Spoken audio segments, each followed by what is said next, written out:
The historic trial of Mike Madigan, former Illinois House Speaker, is underway with the jury starting to be, brought in and the jury pool reviewed. Will they make the decision about who's going to sit on that jury with the alternates by the end of the week? That's what's expected as potential jurors report for that federal charge against Madigan, 22 of them, for bribery, racketeering, and so on.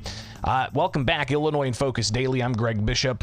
We've got, of course, the Center Square staff on top of this. Jim Talamonte, reporter out of Chicago for the Center Square. He's going to be attending most of the trial and giving us updates throughout. Maybe each Friday we can connect with him and have him just kind of run through all that happened in the week and maybe look ahead to next week. I imagine we'll also talk with Brett Rowland from the Center Square, investigative reporter who covered the ComEd 4 trial, and we'll get his thoughts as well because, as we go into this, it's expected to be a very lengthy trial. So let's check out Jim's story published yesterday at the Center Square, where we'll just read through it here. All right. So potential jurors report for Madigan trial, appear in court with attorneys getting some final, pre-trial things out of the way. So jury selection is scheduled to begin today in the bribery and racketeering trial of former Illinois House Speaker Michael Madigan. Potential jurors reported to court Tuesday morning and filled out questionnaires. United States of America v. Madigan et al., includes Michael McLean, being held at the Everett McKinley Dirksen United States Courthouse in Chicago. Attorneys appeared in court 12:03 on Tuesday afternoon to discuss pretrial issues after a schedule change. Madigan and co-defendant Mike McLean not appearing in court Tuesday. Both are expected to appear in court this morning. So we do have a crew as well that's going to try to get some video and audio. We'll see what ultimately comes out of that. But Madigan's charged with 23 counts of bribery, racketeering, and official misconduct. We talked about this in some detail just to give you a lot of background. The federal prosecutors alleged in 2022 that Madigan was involved in a nearly decade-long corruption scheme.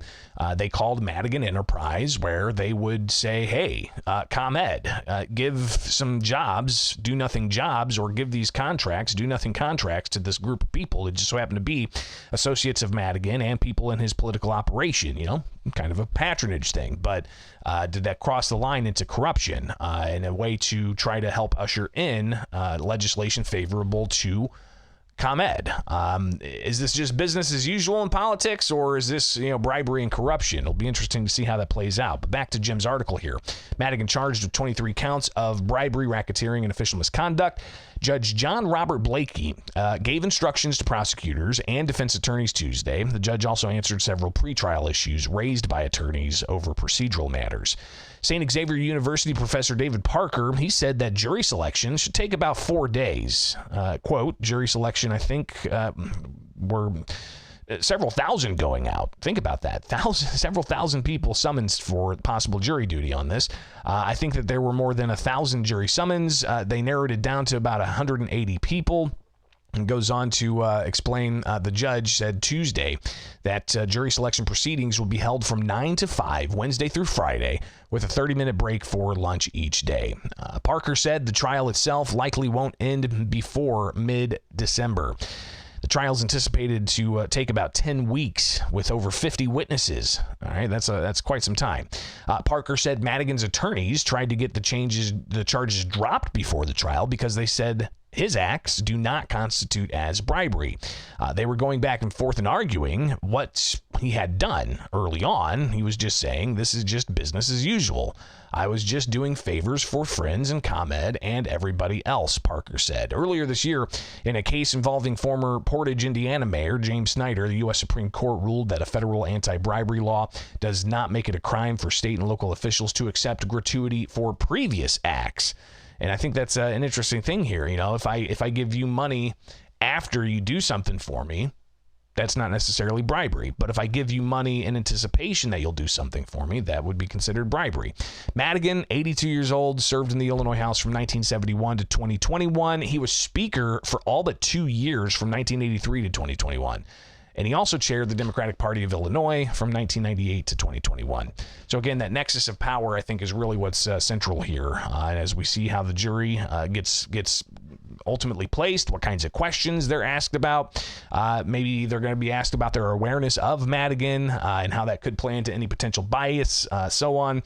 But really, we're here. It's an historic moment with the highlights of what some have called the Chicago machine. The corruption in Illinois, the allegations of self-dealing and cronyism and that type of thing. So maybe we'll get to the bottom of it. Will it have any impact on the November 5th general election? Great question. Something I guess we'll see as the trial plays out into, are we actually going to have some true ethics reforms or focus on getting rid of bad actors? It is Illinois in Focus Daily. I'm Greg Bishop. Like, subscribe, hit that notification bell, and join us each and every weekday morning here with Illinois in Focus Daily.